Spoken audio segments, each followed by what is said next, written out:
First at 5, closing arguments are set for tomorrow in a Providence murder case we've been tracking for years. And today, the man who was charged in the case took the stand. Daniel Lastarza offered his explanation of what led to the fight outside the $3 bar 2 years ago. Eyewitness News reporter Steph Machado was in court for the testimony. She joins us live from the Providence Mobile Newsroom with the details that are new at 5.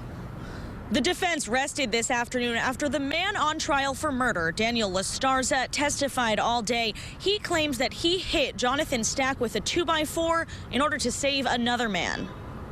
So you got? Yes, I do. This is the reason murder suspect Daniel Lastarza gave the jury for why he struck Jonathan Stack with a 2x4 behind the $3 bar 2 years ago. It was to save Chris. He's talking about Chris Tucker, a friend he testified he had plotted with earlier in the day to sell a junk car that they didn't own. We were scamming him for the car. We were just going to junk it with him, and hopefully he would have just towed it out. John Stack owned the business, I Buy Junk Cars. His employee, Jerry Nassy, paid Lastarza $400 for the car, but the real owner showed up after Lastarza and Tucker left.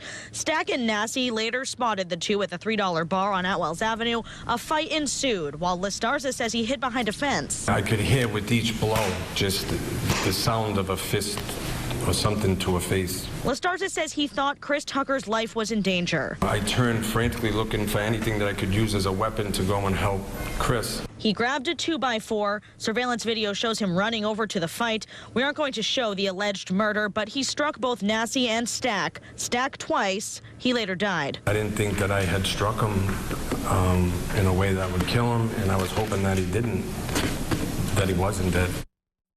And Lastarza claims he didn't know that it was Jonathan Stack in this fight until afterwards, but the prosecution doubts that theory. On cross-examination, they questioned Lastarza about his family's connection to John Stack. That's coming up new at 6. Reporting live from the Providence Mobile Newsroom, I'm Steph Machado, Eyewitness News. At 6, the man on trial for killing another man on Federal Hill in 2014 took the stand in his own defense today. New at 6, what the prosecution asked Daniel Lastarza about his family's previous connection to the victim. Eyewitness News reporter Steph Machado is live in Providence with more on what he had to say on the stand today. Daniel Lastarza admitted on the stand today that he lied to the police and also that he tried to scam Jonathan Stack's company the day of the alleged murder. But still, he says he did not intend to kill Stack. The defense called Daniel Lastarza.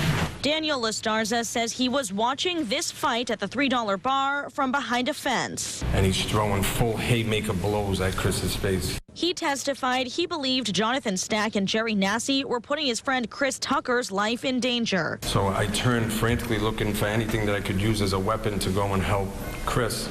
I see a chimney with a board sticking out of it, so I grabbed the board. He says he hit both Nassy and Stack with the 2x4. Stack later died. I didn't think that I had struck him in a way that would kill him. Lastarza admits he and Tucker had tried to scam Stack's junk car company earlier in the day. That's what sparked the fight.